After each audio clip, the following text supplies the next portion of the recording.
ongoing proposals aimed at cushioning consumers against the increasing cost of living, particularly food.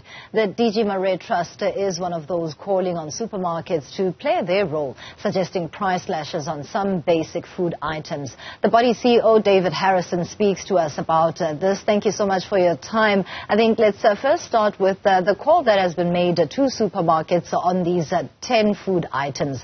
Give us a detailed breakdown of what it is that you are asking for.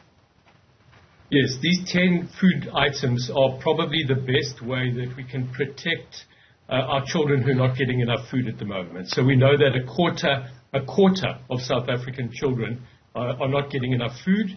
They are chronically malnourished, they're stunted, and that's badly damaging our economy. Now, we can't solve the whole food problem immediately. What we can do is offer the 10 best buys, the most nutritious foods that hopefully can have the lowest cost. So here we're talking about things like sugar beans and full cream milk powder and soya milk and rice and peanut butter and soup mix.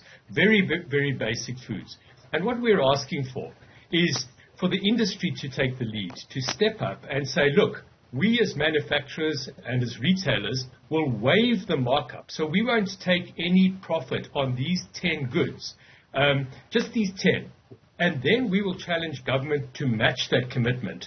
And we think that if we can do that, and this is obviously still subject to further engagement with the industry, but we think that the industry can slash the prices by roughly 20%. If government comes in to match that, we will have a 40 to 50% reduction in the price of these core foodstuffs and hopefully start to protect our children. It's an interesting call, particularly because it's directed at retailers in this regard. Why take this approach? At least on the side of government, some of these basic food items are zero-rated for the sole purpose of cushioning the consumer amid the rising cost of living. I'm interested in finding out retailers being targeted this time around to come to the party. Yeah, so let's remember that VAT is a tax. So all government is doing is it's not taxing the most basic foods. But we also need to have a look at the price structure of foods. And we know that in South Africa, there's a highly concentrated retail and manufacturer market. They're able to a large extent, squeeze the farmers and others. And they're the price setters. They're the ones who determine ultimately what the price is of the goods that you and I buy from the shelves.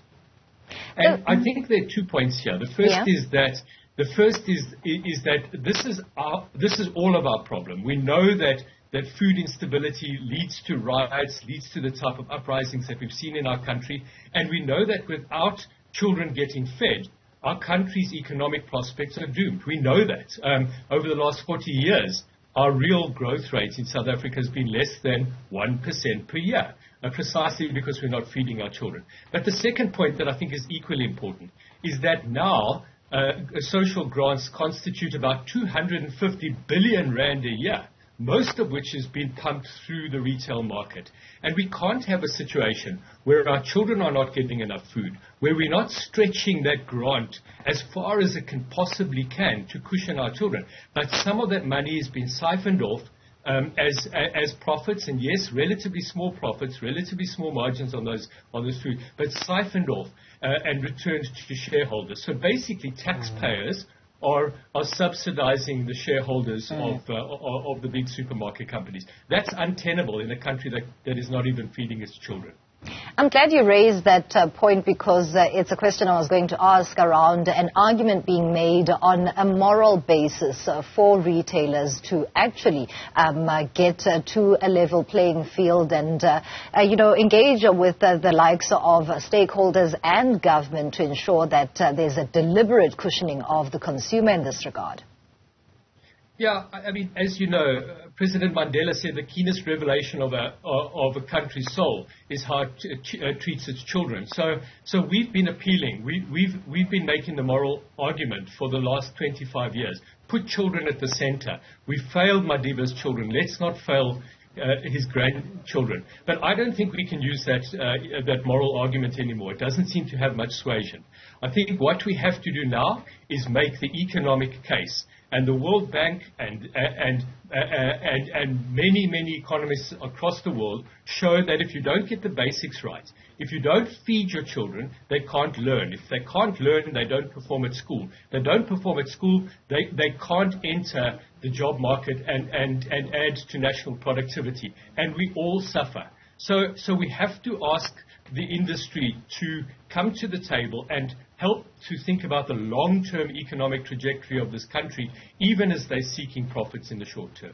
Has there been a reaction from industry to your call, particularly as you raised the matter that there have been deliberations around this particular issue, which is not necessarily a new call that's been made? I mean, it's interesting. We've had responses from every other sector of society, strong responses.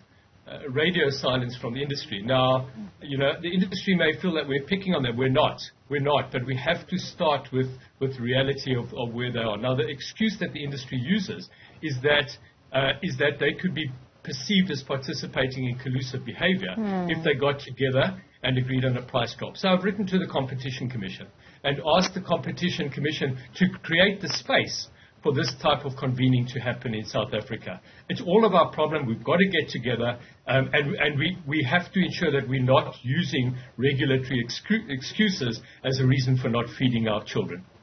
Thank you so much for your contribution, CEO at DG Maree Trust. That is David Harrison speaking to us about this call that they're making for 10 food items for price slashes to be imposed by the retail sector to cushion consumers amid the rising cost of living, particularly food.